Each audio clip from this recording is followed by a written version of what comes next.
We interrupt our program to bring you this important message.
Good evening, everybody. Welcome to Friday night. Welcome to Vikings Uncensored. We have done it, ladies and gentlemen. We have made it to the 2025 NFL season. Of course, we had the game last night that kicked everything off, Philadelphia beating Dallas. We have another game tonight going on currently, the Kansas City Chiefs and the Los Angeles Chargers of San Diego playing down in Brazil. At the last time I checked, the Chargers were actually winning 13-6, just starting the third quarter. Right. So good game going on there.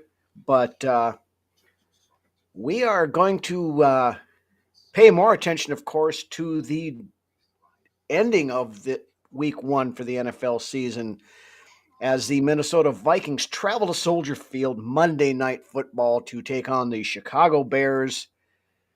And we're here for it. We're ready to rock and roll. The shit talk has been going back and forth on Twitter all week. And quick little tidbit here, Rhino. Yes, sir. I'm going to say this right now. Of all the rookie quarterbacks to start a game last season, none of them threw a touchdown pass their first game. I saw that. I heard, I forget where I saw it, but I was listening to something on the radio yesterday when I was coming home from work. I heard that. Doesn't matter. You heard it from me right now. Yep. So you heard it here last from Brunswick. So that's right. Good evening, everybody in the chat. Norsefius was here right away. That was 2 weeks in a row, bud. You're getting you're getting in with the system here. Ant is here. Riley is here. Doc Proto, Bob, all you guys in the chat. Welcome, welcome, welcome. Thank you very much again for joining us. We are keeping track. We'll keep track of the game that's going on for anybody that's interested. Throw some. You guys get any score updates? Throw them in the chat. We'll pass those along. But we are here to talk Minnesota Vikings and Chicago Bears. Disgusting act. Good evening, my friend. Welcome back. Nice. We'll preview the game coming up on Monday. Plus, we are going to have some bold predictions for the Minnesota Vikings for the 2025 season. And then we'll also do our season predictions where we pick the division winners, the wild card, and of course, the Super Bowl contestants and eventual Super Bowl champion. But we'll do that at the end of the show. Starting off with a little bit of news first. Of course, we talked about this last week. Micah Parsons, of course, being traded to the Green Bay Packers for an arm and a leg and a left nut. And Kenny Clark. a big part of our talk last week was Parsons never being able to stay healthy. Yeah, And and continue. that's exactly where I was going with this, because it came out this week that Micah Parsons was having an epidural done. He's got some sort of an injury with his, I think his L4, L5, something in his back. Well, and And you it know is what? You've never heard somebody say, "Well, I used to have a bad back." new. So Take it from somebody who's had a bad back since 1993. It doesn't go away.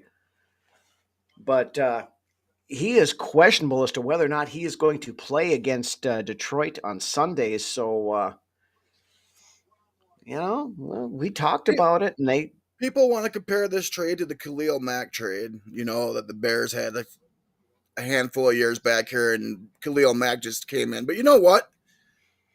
Khalil Mack and Micah Parsons are a completely different player. And I honestly, and who am I to say this, but I'm going to say it anyways. I question Micah Parsons' passion for the game of football. Yeah. Is it all about the money? He's a great player when he's on the field. I do the same with Jair Alexander. I question his passion for the game. But and then you turn around and you see somebody like on our team with Justin Jefferson, and he just oozes it. You could just see how much he loves this game, how much he loves to go out there and play. And I honestly think this Micah Parsons trade with Green Bay could turn out like it did for us with Herschel Walker back in the 90s or the late 80s. I hope it does. Because this is going to set back Green Bay a couple of years when it comes to the Oh roster yeah, building. they're Packers fans are fully expecting this to be the Reggie White deal, and I'm like, you got Reggie White as a free agent. You didn't trade 2 first-round picks and your best interior defensive lineman for him. I don't believe this is anything like the Khalil Mack trade to the Chicago, where there's that much of an impact right away, if any at all. I mean, it's yet to be seen with Parsons. Like I said, he's a great player when he's on the field, but I do question his passion for the game, and the dude can't stay healthy. So Yeah, we'll see what and it brings. the Bears didn't win anything with Khalil Mack anyway. They didn't make they didn't win a Right. Super Bowl. They didn't do anything like that. So if that ends out the same way with Micah Parsons, I'm fine with that. And I'm not sold on Jordan Love yet either as this elite quarterback in the league yet. No. Tyre Tart Mush Kelsey. No. I didn't realize Tyre Tart was playing for the Chargers, but yeah. And I didn't realize he played coverage either. No. Yeah, he's a nose tackle, but well, shows a little dedication. They're getting downfield on a tight end, I guess. Absolutely. But a couple of Parsons is on the. That would be that's a great comment, Bob. Except it was too late to put him on the PUP list now because the season started. They'd have to put him on short-term IR, which means he'd miss at least 4 weeks. But right. But that would be hilarious. I think they're going to do all that they can to not have that happen. Yeah, they'll have him just standing on the sidelines in uniform and not having him play. If that's, that would be embarrassing if that was the case for Green Bay. Yeah. Speaking of embarrassing, of course, with the kickoff game last night, the Eagles' Jalen Carter was ejected before play even started for spitting on Cowboys quarterback Dak Prescott. If I was one of his teammates, I would be livid. Livid. Oh, absolutely. Now, I'm not defending anything Jalen Carter did because that's why he dropped a little bit in the draft, and he's had the reputation of being a kind of a dick and a head case. But looks like Kansas City scored, but Butker missed a PAT 13-12. All right. Now it came out today. There was extra video that showed that Dak actually kind of spit on the ground in his direction first. Really? Now, I read some stuff today, and I don't know if this part of it is true, but I'm getting to that in a second, Ant. Just hold on. But they said Jalen Carter was jawing on one of the rookies or whatever it was, and Prescott kind of went to his defense, but then he, did a on the ground kind of thing, and Jalen Carter wasn't having that. Jalen Carter wasn't having any of that, and he spit on right, caught him right Right. here. There's Or only whatever what it you was. see until you hear both sides, and so that's interesting as well. Right. But so I don't condone what Dak Prescott did. I mean, But you know what? If anybody fucking spits on me, oh fuck yeah. that's one of the most disrespectful things you can do to another human being is spit Well, on and them. I was listening to K-Fan coming home this afternoon, and Sean Salisbury does his weekly segment on Dan Barrero's show. And Salisbury, they were talking about that, and Salisbury said the same thing. He said, he said, I've been in a lot of scrums and stuff like that during the time as a player. He said, even now, he said, if anybody was to ever come up and spit on me, they said, that's the one way I'm going to get into a fight with somebody. Somebody spits on me, he said, I'm going to throw hands. And I hear that, Doc, but in this day and age, with how soft things are now, I don't know. It's still a huge sign of disrespect getting spit on. Right. Spitting on somebody is one of the most disrespectful things you can do to a person. Yeah. Yeah. I mean, the punching and nut grabbing and whatever all else in the pile. Yeah, right. It's dirty, but spitting on somebody is just ultimate disrespect. You got Romanowski breaking fingers. Mm-hmm. We have a new viewer tonight, Angel Dutch Sr. Nice. Good evening. Welcome to the show. Thank you for showing up. Sue stomped on a guy. What was his name that played for the Commanders? Did that same Hainsworth. thing. Yeah, Hainsworth. But to go back on the hit one thing Ant said here earlier, this came out today. Philadelphia not happy with their pass rush last night. Signs Zadarius Smith to a contract today. Who claps for Zadarius Smith continuing to find work at the twilight of his career at the position that he plays? The twilight of Zadarius Smith's career is like the second half of every season he plays. That's very true. That's very true. Sometimes the second half of every game that he plays.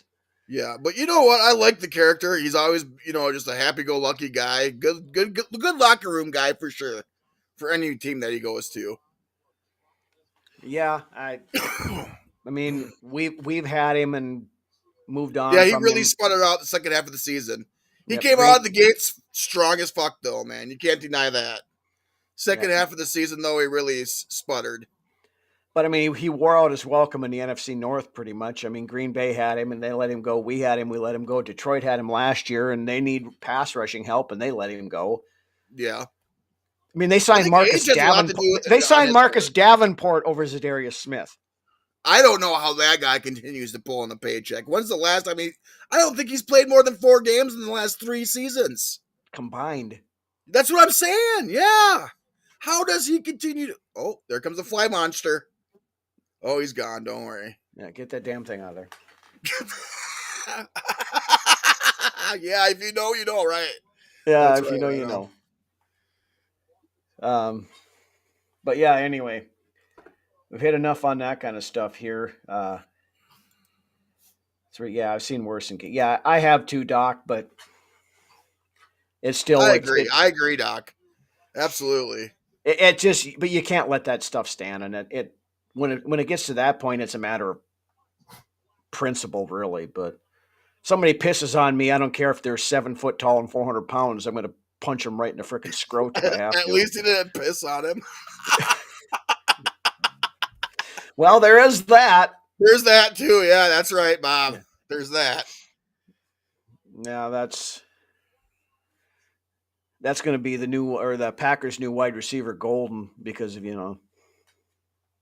Yeah, that if you know, you know there too, right? If you know, you know you're there, and that's all the further I'm going with that because we're not past 10 o'clock yet. But anyway, Chargers' offensive line is buns. Yeah. It doesn't help when they lost their left tackle, in the first preseason game, or in training camp, whatever it was. But anyway, let's roll right into the Chicago Bears, Minnesota Vikings Monday Night Football. Chicago Bears. Yeah. The Bears versus the Vikings on Monday Night Football live from Soldier Field. Let's eat some sausages. You have a 13-pack of sausages and then have a gotta have a heart attack over there. You're, that's perfect. That's Yeah. perfect. The Bears. Of course, the biggest.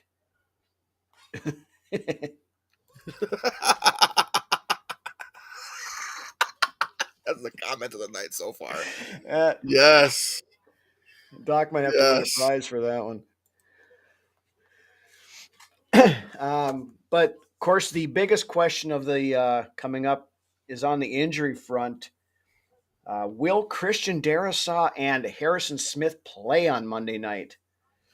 Okay, my opinion here is that the loss of Christian Jerisaw is bigger than the loss of Harrison Smith in this particular moment.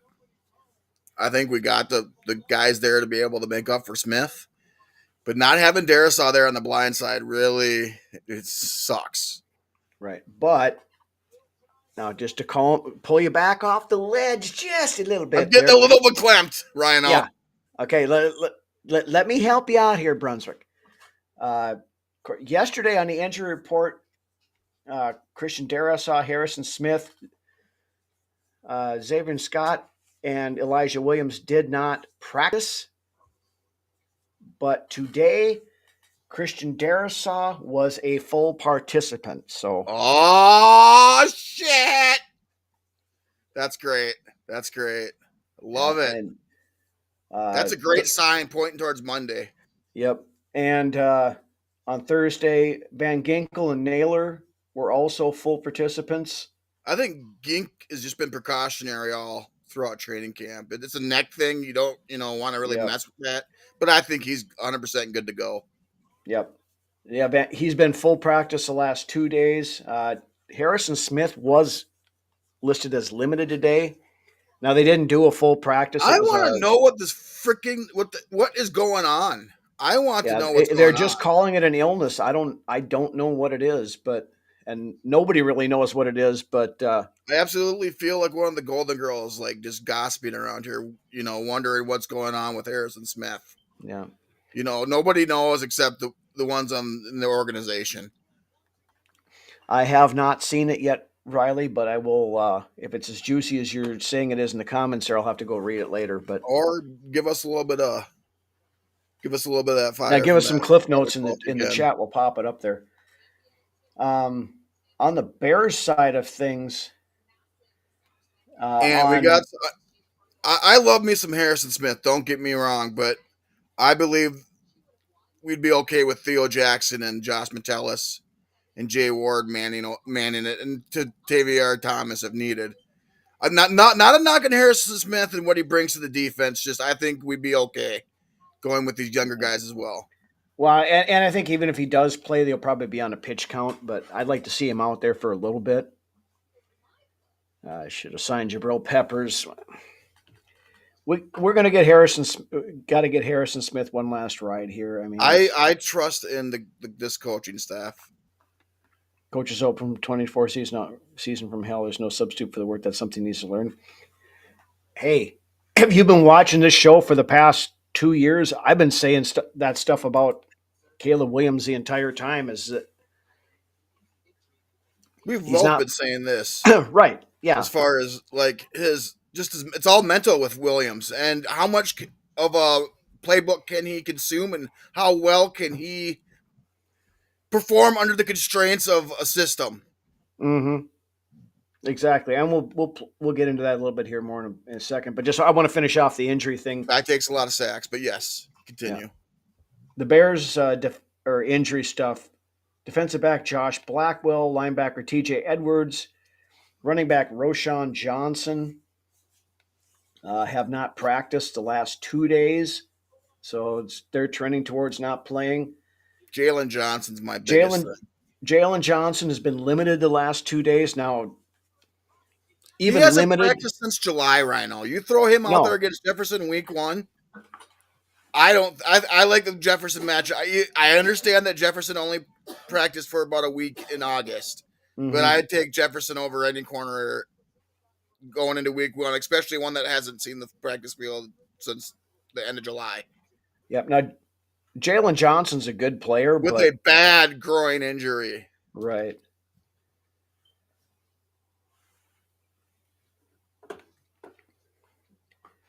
That's Yeah, interesting. it just basically talks about Williams not taking coaching well either.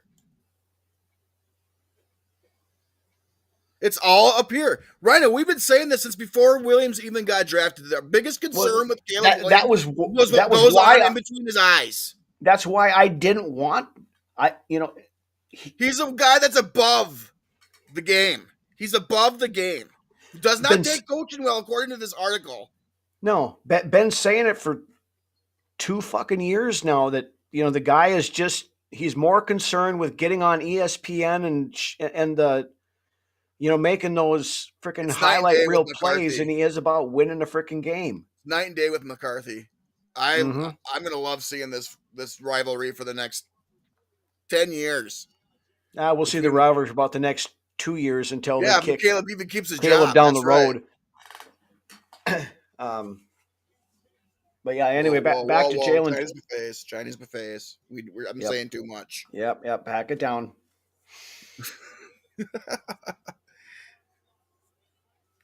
But the Jalen Johnson thing is huge for Chicago because even if he does play, which I'm guessing they'll probably try to get him out there, he's not at 100%. And if you're not at 100% trying to cover Justin Jefferson, And they've been talking about playing more man-to-man over there in Chicago, which Johnson was all about. But I don't look for that to happen if Johnson's nursing somewhat of an injury still. no. And one of the interesting things that came out with the depth chart for this week, Adam Thielen slots right in at wide receiver 2 this week, not Jalen Naylor. Easily. We said it before we got Thielen that's the most logical thing for us to do is go out and grab Adam Thielen. And that is exactly what we did, along with a lot of other of these beat guys and podcasters. They believe that if you know the team, you know the team. That's just the most ideal thing that we could have done. The dude's 35, yes, but he's still putting up numbers and being an asset for his team. He's not a liability. He's in the same category as a Harrison Smith when it comes to a veteran. Except I think he's not a liability. What's that? I think Thielen might have a little bit more left in the tank than Harry does, but we'll find out, I guess. But yeah, so that was the other thing. Oh, that's a great comment, Riley. Me too. Yep. Pop that up there. Yeah. Naylor as wide receiver 2 was a bit concerning to me, especially as many drops as he had during training camp. And I can't wait until week 4, Rhino, when you slide Addison back in there and you have Thielen just running mad underneath. Mm-hmm. I could see Thielen having another 60, 70 yard reception season. Yeah, I mean, between him and Hawkinson, I mean they're gonna eat up underneath there. But and he had 100 receptions a couple of years ago with Carolina, but he was the only guy. He was the only thing they had there. Yeah. But I could see him having 60 to 70 receptions. I would say 50 to 60 would be a very good season for Thielen, with considering everybody else who's on this team. That might be a preview to our bowl predictions right there. A little bit Modern later. day 3 deep, Josh. Good evening. Yes, coming in hot with a comment. That's not even counting in Aaron Jones, who could play receiver, and he's that running back. He had to, yeah. 5 wide. Going 5 wide, empty backfield. Sure, why not? The other thing, kind of interesting things, Ty Felton listed as your starting kick returner. No, really? Yep. Felton is. It's been Price is the starting punt returner, but Ty Felton's your starting kick Price returner. was listed as a starting kick returner as well there for a couple of days. Yeah, but as when I looked at this yesterday, Felton's the kick returner. Miles Price is returning punts, which wow is fun. And then Jalen Redmond is now your starting nose tackle as well. So, I figured that. And of course, Ingram Dawkins is going to rotate in there. I think he's your first rotational guy. Yeah, I believe. And then you're going to, with both Allen and Hargrave being on the wrong side of 30 and injured last year.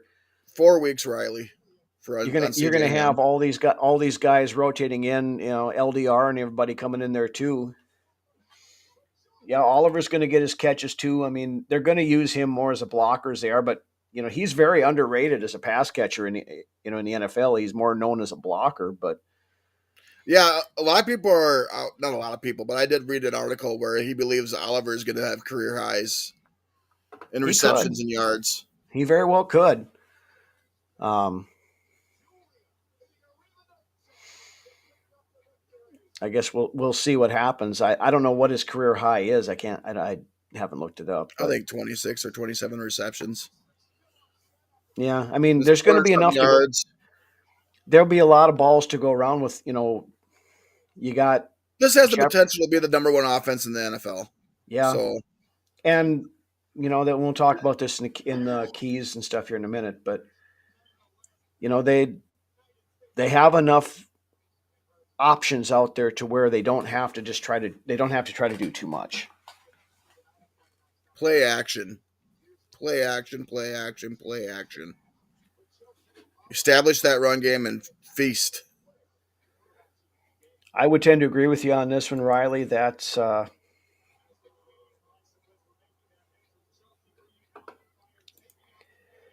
yeah, I hear you, Doc, and it's prime time the first 2 weeks because you got Monday Night Football this week, and then you got Sunday Night Football and next week. So we haven't been known as a good team on prime time in quite some time. So that kind of but scares me too a little bit. yeah, Just that shivers. all changes this year because now we have a quarterback who should not melt under the bright lights because he has not yet or never shown to do that in his career so far. So I think I read somewhere too that we were 7-8 in the last 8 games against Chicago at Soldier Field, which bodes well. But before that, I think we were like 2-13.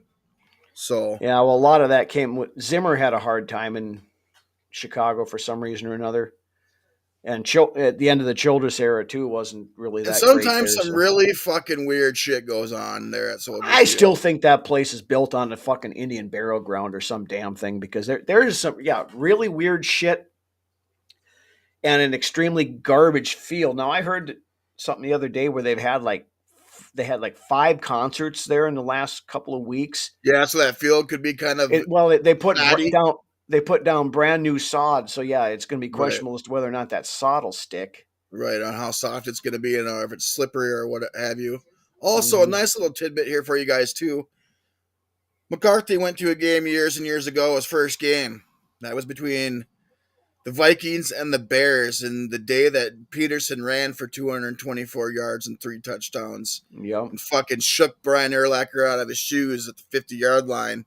I loved it. I remember that game like it was yesterday, Rhino, and some of these guys watching us right now weren't even alive for that game. So yeah, I know our buddy Chris Gates posted some highlights from that game the other day, and I'm like, started looking at that, and I'm like, could you imagine if we had somebody who could run the ball like Adrian Peterson on this offense right now? oh my god. With everything else we've got? A running back like Adrian Peterson only comes around once every 10 to 15 years, man. Yeah. So, oof.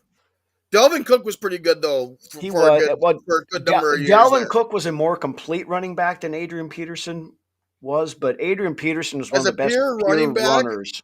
Yes, as a pure running back, just a pure H-back, Peterson is your guy to go to. But as a dual threat running back with your receiving running back, that goes to Dalvin Cook. Right. So, just your old school smash mouth running back, that'd be Adrian Peterson. Yes. Yep. Absolutely. But anyway, let's roll into the keys to the game here. What we think the Vikings must do in order to come out victorious on Monday night, other than score more points. Back to the old Keenan Allen tonight. He's always been good. Yeah. What is the score right now? The Chargers are up 20-12 right now. Okay. Wow. Yeah. I Harbaugh coaching that Chargers team. You never count Harbaugh out. He's a hell of a coach. Vikings continues to force the Bears to throw. Vikings win. The Bears can run the ball effectively. Yeah. All right, Lance. The thing is how are you going to be able to throw deep on this defense when you only got 2 to 5 seconds to get rid of the ball? And Caleb likes to run around the backfield for 15 seconds. Yeah, well, we all seen what happened last year in the second game of the season. What happened to Caleb Williams when he tried that shit? So Yeah. Sam Darnold thought that Caleb Williams held the ball too long.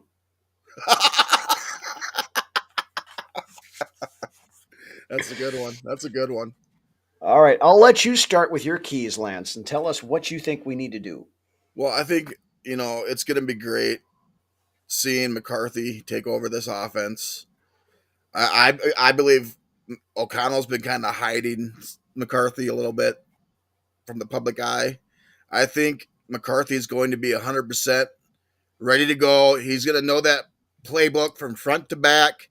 There's going to be no holding him back, and O'Connell's going to unleash this offense on the NFL, and it all starts on Monday night. The keys, okay, I'm going to say establishing the run, like I mentioned before.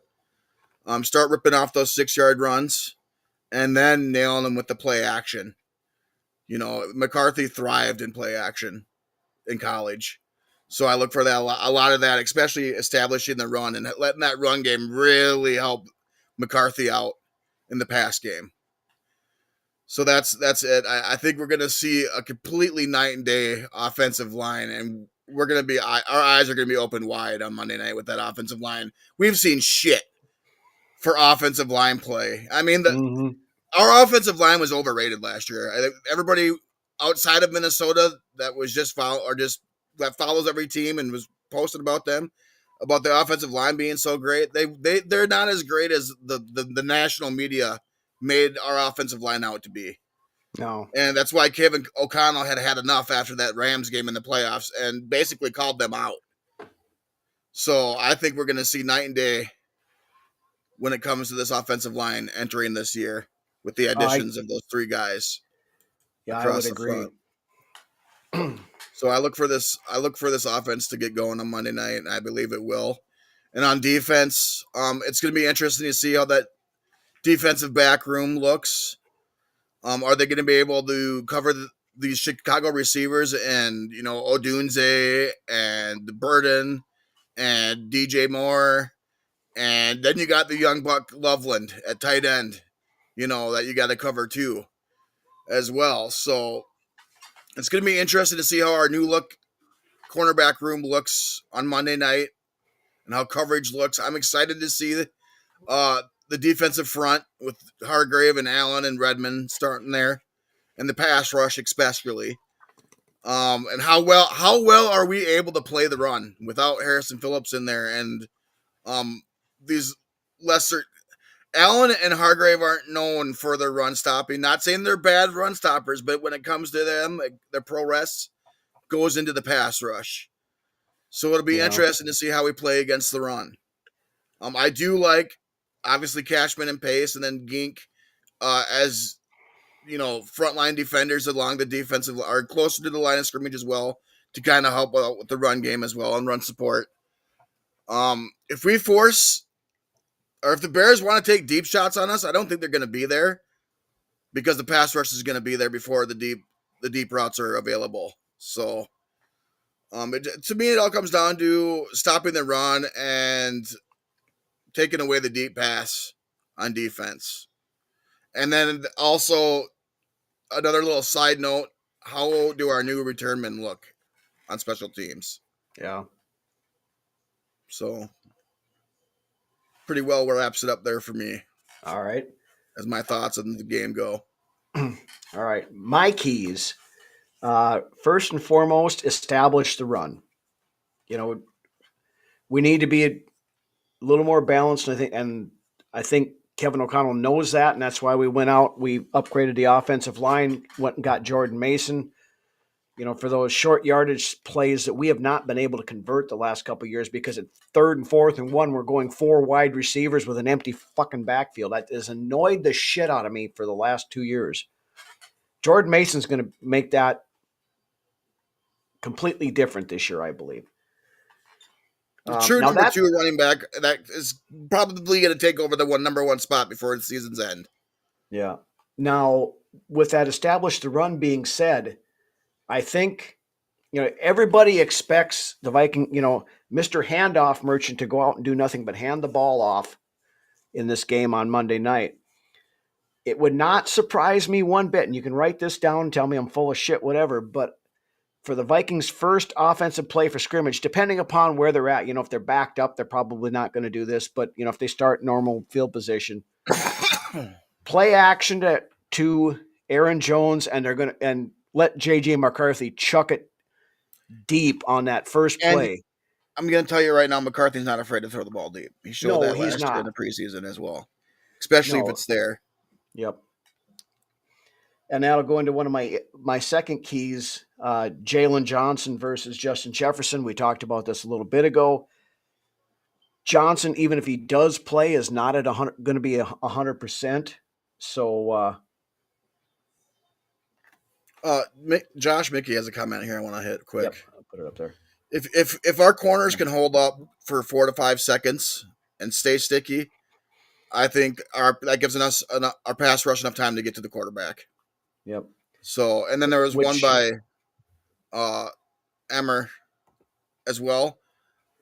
Allen and Hargrave, they were at like 11% pass rush percentage. That's like the next closest guy at defensive tackle was 4 percentages lower than Hargrave or Allen were at getting to the quarterback. Yep. So, and that rolls me right into my next point is pressure the hell out of Caleb Williams. With this new look defense, Ben Johnson's had Brian Flores' number. That's the X factor right there, this game, Rhino. Yep. Ben Johnson. Ben Johnson.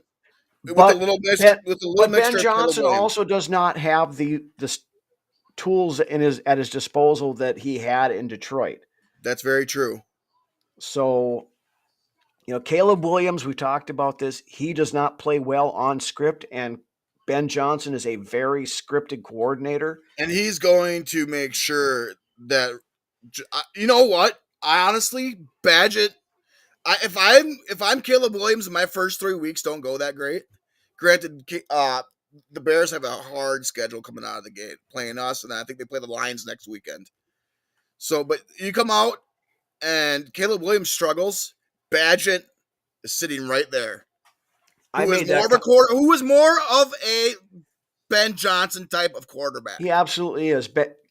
Tyson Badgett is a Jared Goff light type player. He's already showing in training camp that he's not going to fuck around with these guys, and I don't think it matters. Caleb Williams is not Ben Johnson's guy.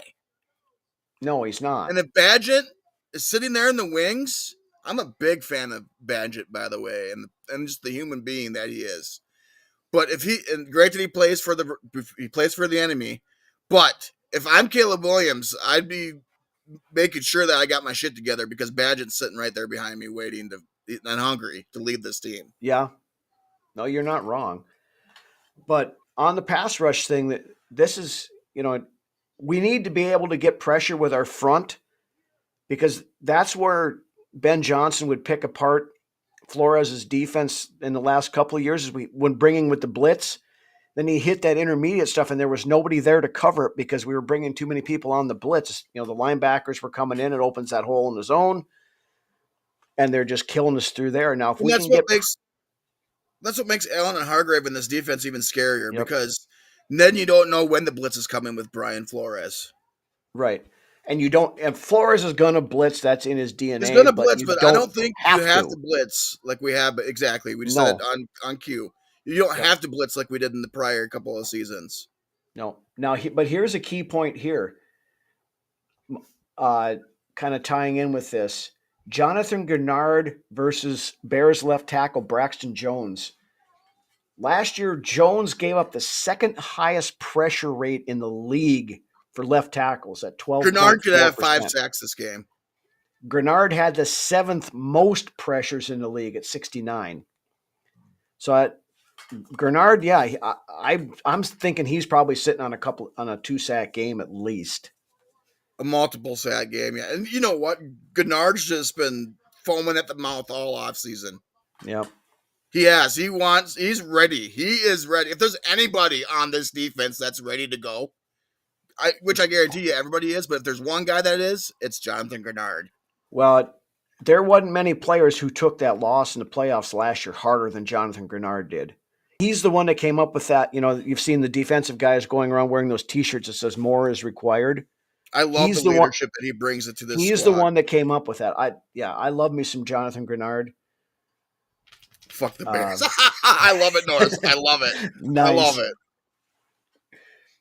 So yeah, that's my other. I'm just too kind sometimes. Yeah, we'll just put that up there just because in case somebody didn't see it. Yeah, fuck the Bears. I agree too. I agree. Fuck the Bears. And my last key point for this game is that'd be great. That would make my heart happy for Dallas. Yep. My last point on this, and I've said this before and some other stuff, but don't try to do too much on offense. Take what they're giving you. Don't turn the fucking ball over. Don't turn the fucking ball over. If we got to dink and dunk it down the field, dink and dunk it down the field. Throw it to Hawkinson. Throw it to Thielen. You do that, your little screen passes out to the first fucking series last year when Ham had that, when it was Ham fumbling to start the season. And we're like, oh my God, here we go again. And that's the thing. We've been too loose with the ball the last couple of years. We got to make sure that's better. It's been horrible under O'Connell in general, that turning the ball over.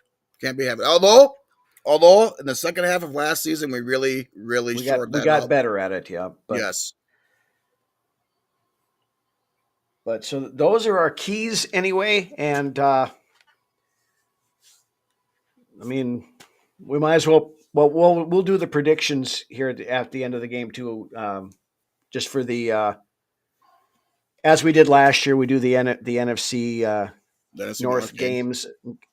But let's do our bold predictions for the Minnesota Vikings for the 2025 season. We'll start off with that first.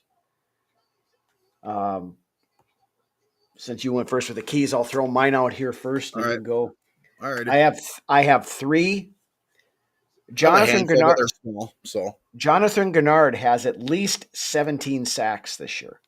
I love it. I think he's the dark horse for defensive player of the year. To be honest with you, he's good. He should be in that conversation. This one will silence the Diana Rossini and Colin Cowherds of the world. J.J. McCarthy throws for at least 4,000 yards and 25 touchdowns. I like that. I got a McCarthy bowl prediction as well coming up here. All right. And then my final one, Jordan Mason has at least 10 touchdowns rushing. I love it. I could see that.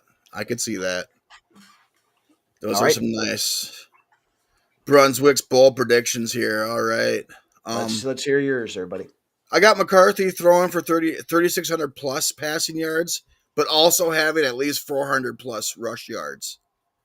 I think a lot of people are overlooking McCarthy's athleticism and his willingness to run. Just learn to slide, friend. Just learn to slide. Yeah. Also, I believe he has 35 passing touchdowns. 35? 35 passing touchdowns. Okay. Along with 6 rushing as well. I like it. I like it a lot. Yeah. Offensive line, top 3 in the league. Defensive line, number 1 in the league, I believe. I like that a lot, too. Defense amasses 55 or more sacks this season. We'll lead the league in turnovers again. I like that. Number 1 in points allowed. I like that even better. Isaiah Rodgers proves he is a starting caliber cornerback, with Flores getting the most out of what he has in the cornerback room this season. Richard returns to pre-injury form, hits 94% of his field goals on the season, and doesn't miss any of his extra points. And last but not least, for a bold prediction on me, Miles Price is the answer we have been looking for as a return man, housing a couple of those returns while improving as a receiver throughout the season. I like it. That's my bold predictions on the season. All right. All right, so let's do the NFC North Week 1 predictions here first, then we'll do our season predictions at the end of it just to wrap things up. Sounds good to me. All right, 2 NFC North games this week, starting off with the Detroit Lions and the Green Bay Packers. Now, where is this game at? Is it at Lambeau? I believe it is at Lambeau. Yeah, it's a 3:25 kickoff at Lambeau Field. What do you think? I got there? the Lions in this one. I believe Green Bay is one of the most overrated teams coming into a season in quite some time. And now that this Micah Parsons trade's gone through, the overratedness for these Packers is through the roof. I believe they were overrated before the Parsons trade. I don't see that Parsons trade panning out to be much in favor of the Packers, but I got the Lions winning this game. But I fuck the rest of the division, but my prediction is the Lions win this game. But the Lions also have a lot of questions at the coordinator spots there in Detroit. Yeah. I'm going to go the opposite way with you here. It's in Lambeau, and I think Dan Campbell's going to get exposed for the fraud that he is. I hate using the word fraud because it gets thrown around so damn much, but Dan Campbell is a carnival barker who has hid behind two very good coordinators for the last few years in Ben Johnson and Aaron Glenn. And I think he's going to get exposed as not being as good of a head coach as everybody thinks he is. And they're going to struggle. I think, that two of their best offensive linemen are gone. And, they still have talent there. They've still got a really good stable of running backs. They got good wide receivers. Jared Goff. We're going to find out if Jared Goff is still the quarterback that people thought he's moving into, or if that was all Ben Johnson and he falls off a little bit. But I got Green Bay winning. It's probably going to be a close one, but I got Green Bay winning this one at home. Yeah. Well, so then of course, the important game of the season, or this week, Minnesota Vikings at the Chicago Bears, Monday Night Football. What do you got there, Brunsey? They're always close. I mean, last year we whooped their ass at home, but these Soldier Field games are always within a touchdown. With that being said, 31-13 Minnesota. Oh, wow.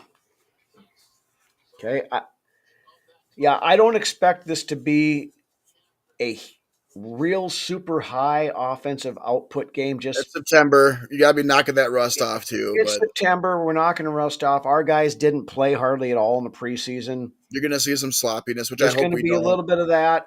There's going to, there's going to be some getting used to things. I think the Vikings win this game. I think it's probably by like a touchdown, 24-17, maybe somewhere in there, 21-13, something like that. But I think this offense is going to put up a lot of points. But yeah, this September might look a little like we're knocking some rust off, and I hope we don't see too much sloppiness. At least in the first game or two, I think it might start out a little bit slow, but I think the Vikings should be able to run the ball. So it's going to be that'll help keep the score down a little bit. It'll be that ground and pound, and I'm just excited to see McCarthy. I am too, and I mean, we've been I waiting so better badly part of a want year and a half now. I so badly want to see him hit a 50-yard bomb on that first play. I can't wait to see McCarthy lead this offense. Mm-hmm.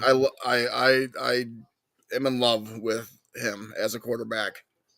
So, oh yeah, I am as well. I mean, we've been on that train ever since prior to the draft last year. So why get off it now? It's just now is the time that it's pulling out of the station. So, If you really go back and look at his story, everything about the kid screams greatness.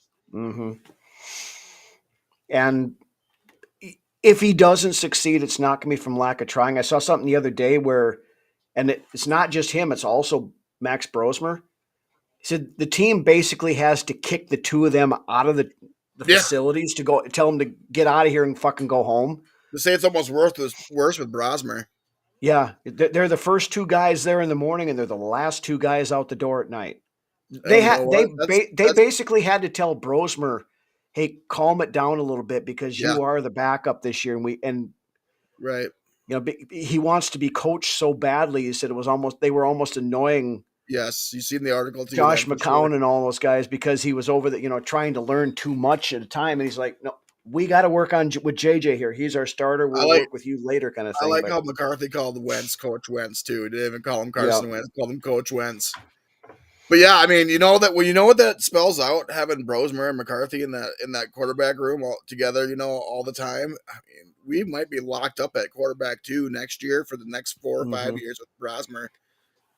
Well, and with actually having a decent backup quarterback behind our starter. Right. And all the whispers out of Eagan since they signed Carson Wentz, they really like Carson Wentz in there too. They said he's right. I I absolutely agree. Wentz is the number 2 for this year, but for moving forward, and even later on down the road, if Brosmer proves to be a great number 2 guy, then you pull in some value for him for being an undrafted free agent. You can get anywhere from a 3rd to 2nd rounder for him later on, 5 years down the road. Absolutely. That's a win. That's a win. So. All right. So that's our bold Vikings predictions. Now on to the big stuff. Our season predictions, where we're going to pick the division winners, the wild card, championship games, and Super Bowl. So let's start off with the AFC. And Lance, I'll let you go first. Who do you have as your division winners coming out of the AFC? You just want to go division to division here? We'll roll through the divisions. And then all right. Which one do you want to start with? Well, pick your 4. Or it doesn't matter which order you go in. Just pick your 4 division winners. Okay, I got for the AFC East, the Bills taking that division. Yep. AFC West, I got the Broncos taking that division. I think the AFC West might be one of the hardest divisions in the AFC this year. Yeah. But I got the Broncos taking the AFC West. Okay. The AFC North, I got the Ravens taking that, and the AFC South, I got the Texans. And the AFC South might be the worst division in the NFL right now. It's worse than the NFC South, I think. Well, yeah, the AFC South. They're both really bad. NFC divisions. South is ugly too, as well. Yep. All right. And for my wild cards, I'll give you my wild cards too. Do your wild cards, then I'll do my AFC. Yep. Yep, you just do your complete AFC too. So my wild cards are I got 3. I got 2 wild cards coming out of the AFC West. So 3 teams out of the AFC West making the playoffs, and the Chiefs and Chargers as wild cards. And then I got one more wild card coming out of the AFC North and the Bengals, which I'm not sold on the Bengals this year. The only reason I'm sold on the Bengals is you got Burrow and then the 2 electric receivers, but that defense is yet to. They got a lot to prove to me this year. Mm-hmm. And I could say the Steelers, they're interchangeable with the Bengals, but we'll see. We'll see what Rodgers does there in Pittsburgh, because you can never count Mike Tomlin out. Yeah, Titans could be under Vrabel. They could be a. Ooh. I think Oliver got the first touchdown last year. Vrabel's in New England, though. Oh, that's right. That's right. Yes. Yeah, I do not have big in the playoffs. The Titans definitely could sneak up in there. There's only going to be one team coming out of the South, but my AFC division winners, I also have the Buffalo Bills winning the East. I have the Houston Texans winning the South. I have the Baltimore Ravens winning the North. And I have the San Diego Chargers of Los Angeles winning the West. San Diego Chargers of Los Angeles. I like that. Yeah, I think I like what Harbaugh's got going on down there. And they're doing all right tonight. I haven't checked You know, lately, but what's our current score over there? 20-18 or 27-18 Chargers right now in the you know, fourth quarter with 4 minutes left. yeah. That Harbaugh's got that team playing like a playoff team. I mean, going into the end of last year, so Mm-hmm. My AFC wildcard teams. I also have two coming out of the West: the Chiefs and Broncos. our AFC West looks the same as far as playoff team goes. Yep. Now I Well, think the Raiders are going to surprise some people too. You get Pete Carroll down there. I yeah, and think Gianti. yeah, they're going to push for one of those wild card spots, and it would not be out of the realm of possibility to see all four teams from the AFC West make the playoffs. That'd be interesting. Then you gotta take. Then that means that only one team, the only division winners, are the other ones who's going to the Yep. playoffs. Then Uh, I don't see that happening, but and my third wild card, same as you, I have the Bengals again because of their offense. Because I mean, I love me some Joe Burrow. I've been a big fan of his ever since yes, he was at LSU.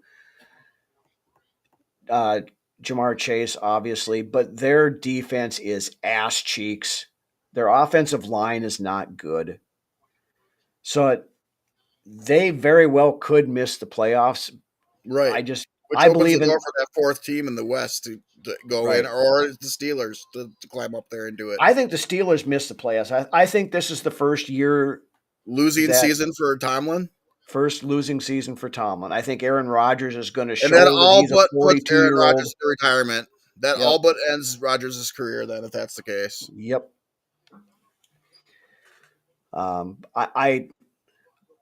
I want to see Aaron Rodgers fail. Is it petty? Yes, but I want no, to it's see not. Aaron Rodgers fail. And I As think Norris would like to say, "Fuck Aaron Rodgers." fuck Aaron Rodgers. Yes. Um, so anyway, those are mine. Let's move over to the NFC, and I'll let you roll again first, there, Lance. All right, my NFC divisional winners: the Vikings, the Buccaneers in the South, the Eagles in the East, and I think the Commanders are an up and coming team over there too in the East. By the way, the West is the Rams, and my wild cards are the Lions in the North, the Commanders in the East, and the Seahawks in the West. Oh wow! So you have San Francisco missing the playoffs altogether, huh? I do. I'm not. I'm not. They didn't make it last year. Nothing that they did in the offseason this year leads me to believe that they're going to make it back there this year. So Yeah. All right. So here's my NFC. I Arizona is differ. also, I believe, one of those sneaky teams Arizona that could sneak push for up one. people.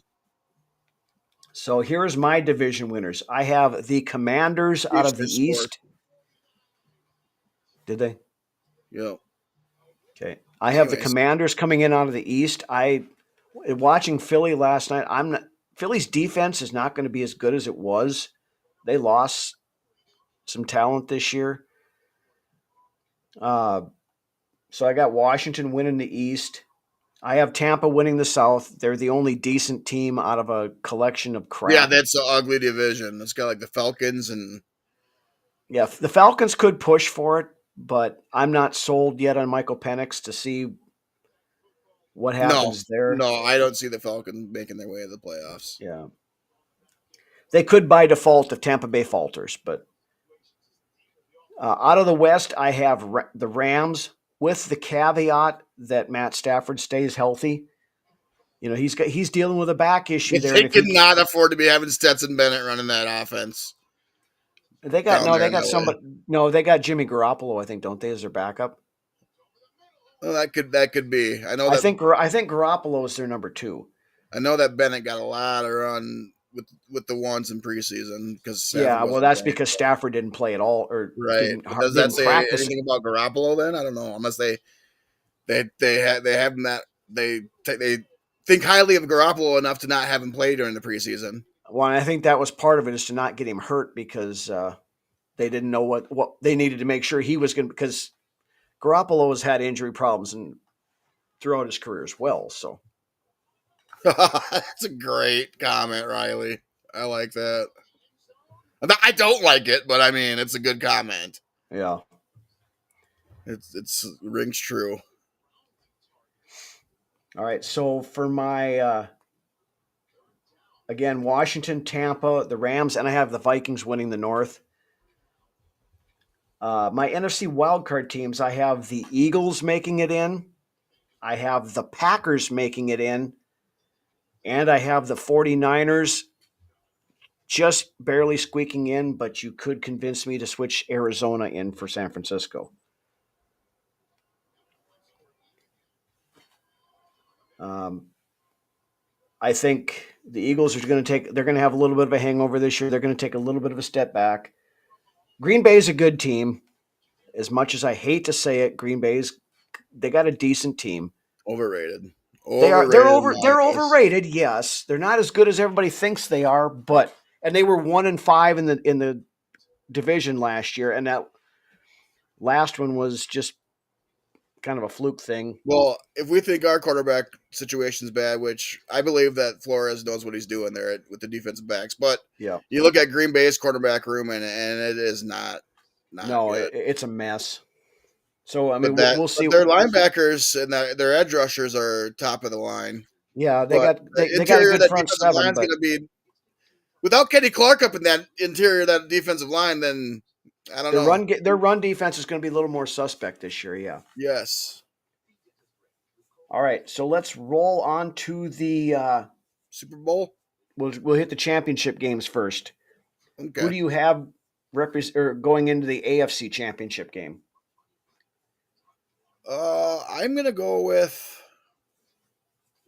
the Bills and the Chargers. Okay. I have the Chargers as well, but I have them facing the Baltimore Ravens in the AFC championship game. How about the NFC championship game?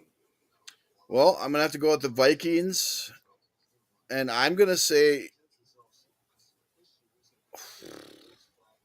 man, a Vikings-Rams championship game would be nice. But I'm going to say the Vikings and the Eagles in the championship game.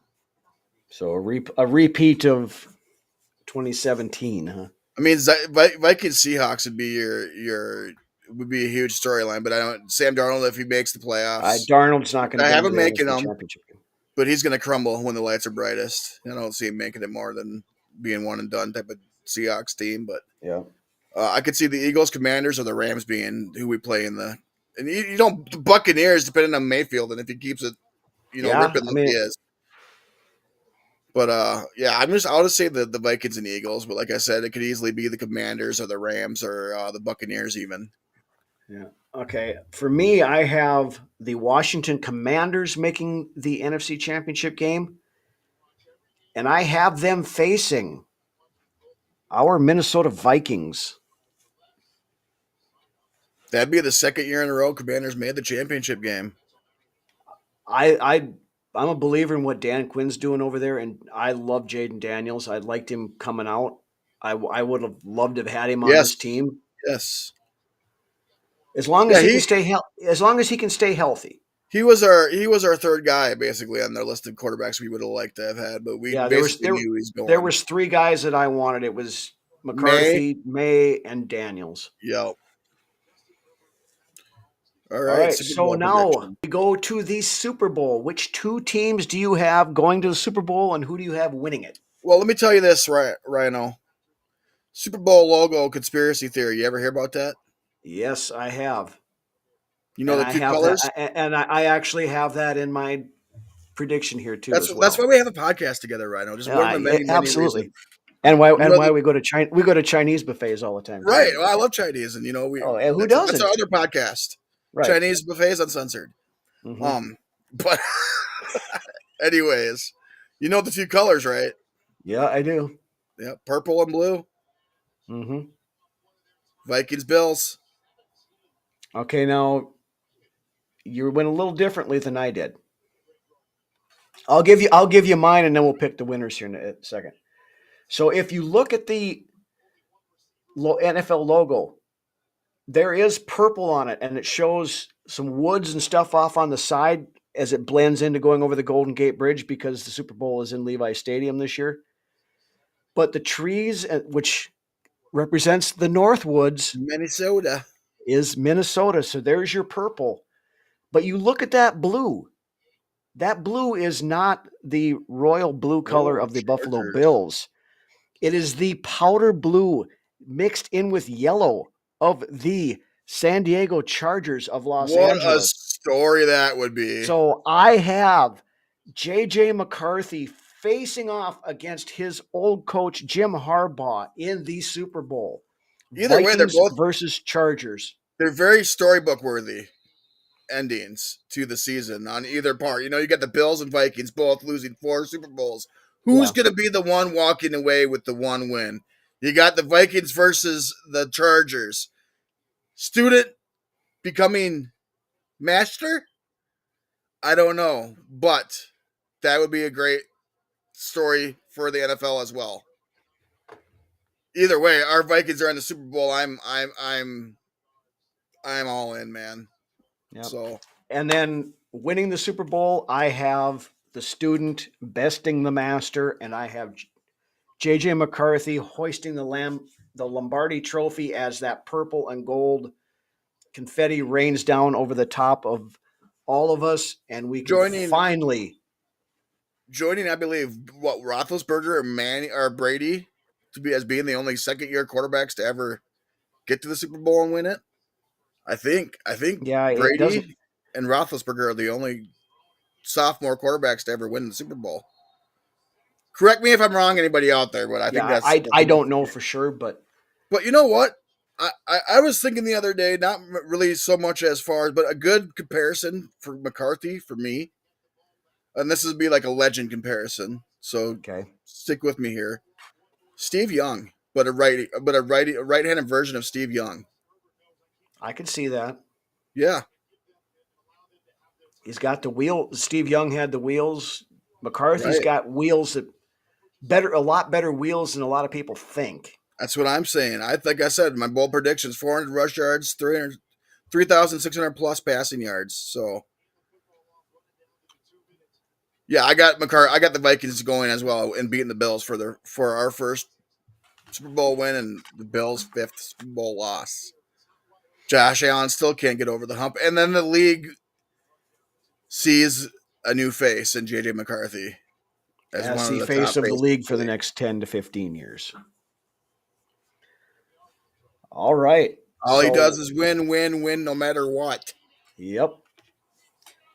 All right. So with that, we've gone at about an hour 7 here.